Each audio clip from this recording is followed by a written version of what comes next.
We did a music video, you were in it. Oh, what, an IDLES music video? Yeah. Shut up! Yeah. Are you sure it was me? Yeah. All the little like lesbian girls with the funny haircut. Oh my God, okay, no, it's all coming back to me. Yeah. That was like the peak of my drug taking years as well.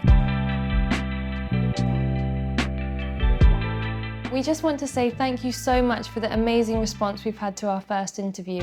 We always want to bring you real, honest, uncensored material, but due to certain online restraints, we're limited with some of the stuff we can show you on YouTube. I've seen get split in half.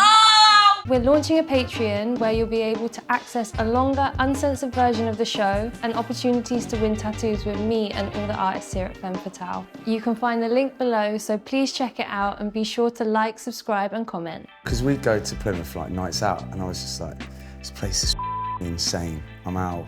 Me and Grace probably nearly had a knife fight at some point.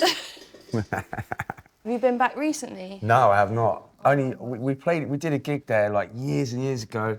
And it was cool, but nah. But nah. You were born and raised in Exeter?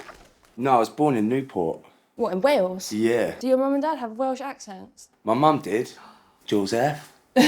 Joseph? Well, Joseph. Is that where she met your dad? Yeah, my dad went to art college in Newport. Actually, he went to art college to follow a girl that he liked. Classic. And that died very quickly, and then he kind of realised he loved art.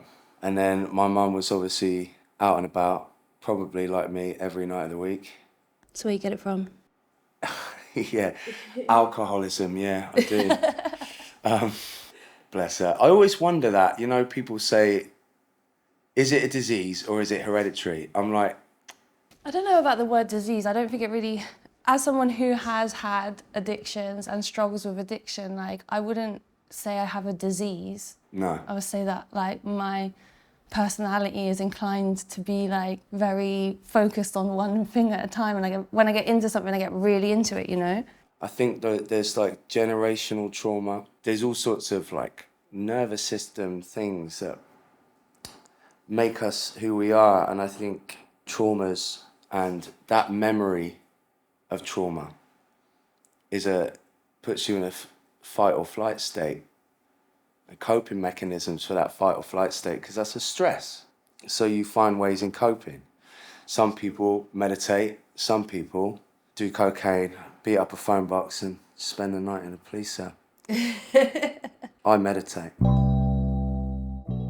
Music must be like a huge outlet, a huge therapy, creative. You get to say your piece, get your shit off your chest. Do you know what I mean? 100%. There's like the difference between catharsis and progressive therapy. I started kind of exercising on my demons and going through it with music. Like, music kind of saved my life. Because you started the band in 2009, right? Yeah, I think so. I think 2009. I'm terrible with dates, but it's definitely around then. That's what it says on the internet, mate. Oh, cool.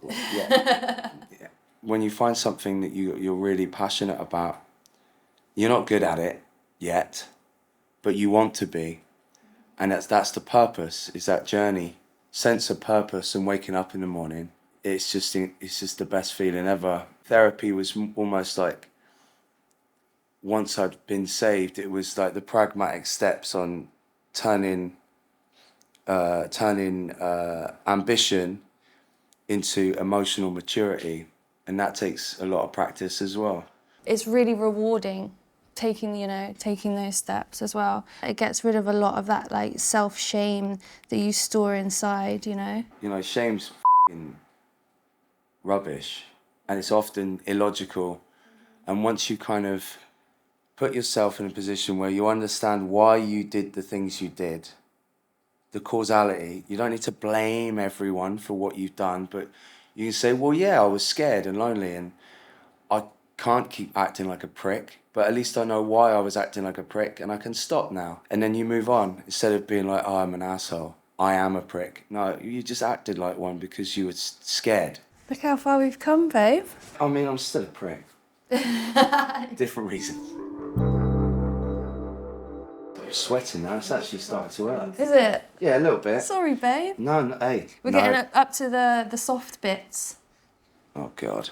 So tell me a little bit about about this tattoo? My dad's an artist and he's got loads of like monograph books, art books, but he's just got this book. It's the Book of Knots, and like I was always fascinated with the spine because it had this red knot on it, the one you're doing now. It signifies to me my dad's dedication to art, and I like the idea that there's part of that in me, and I thought that a knot is quite a nice analogy of a family lineage because it's just a bunch of things that are entwined that make something integral.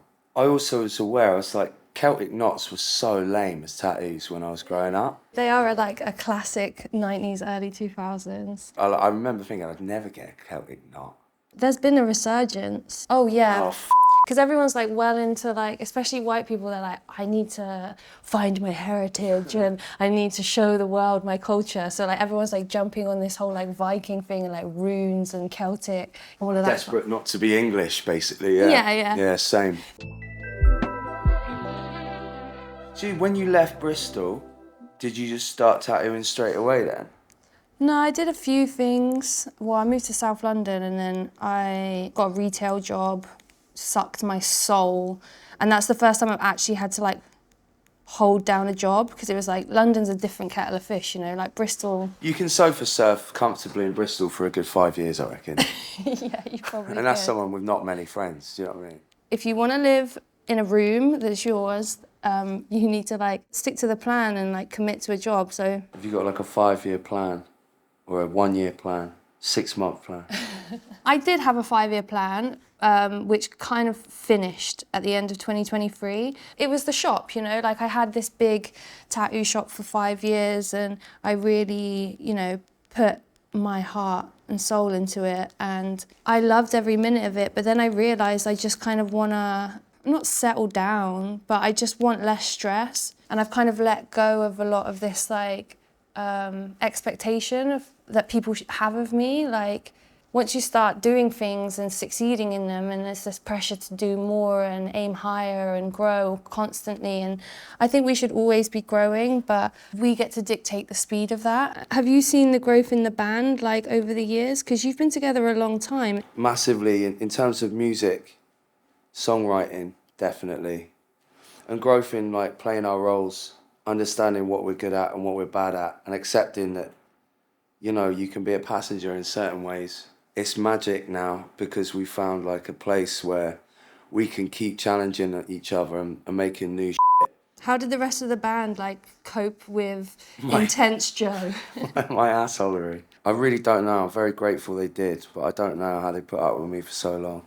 We were friends. We're now brothers and colleagues.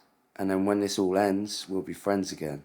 So what have you got in store? Like, what is IDLES doing at the moment? We're doing album promo stuff for the next month or so in Europe and US. Sick. So is that like a tour for the new album? Yeah, Tank's out in February. And we've got Jimmy Fallon next week.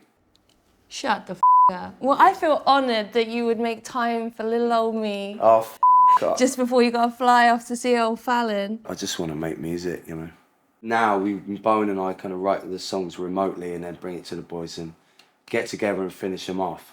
Because we need the boys to finish them off.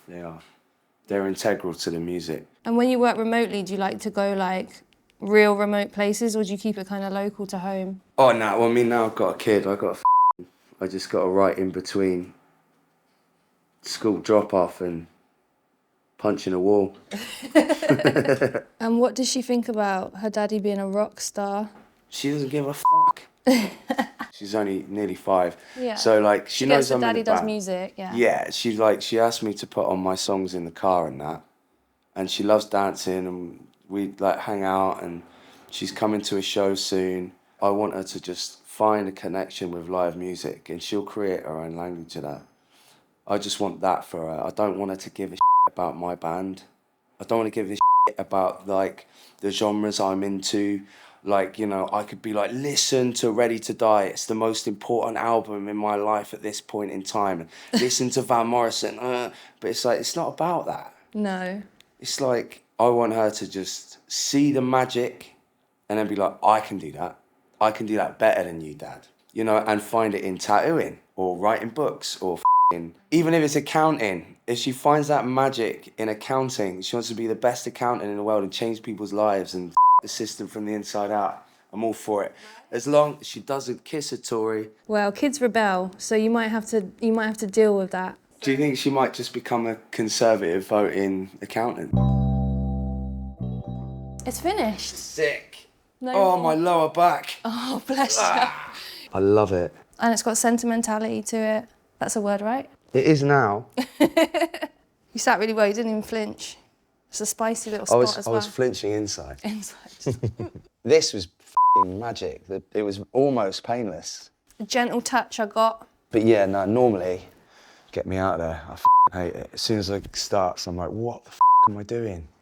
It's No one awful. cares what I look like. I I'm f***ing some hate getting fat tattoos. mess. Like, why am I getting tattoos? Because it's f***ing badass. I love it.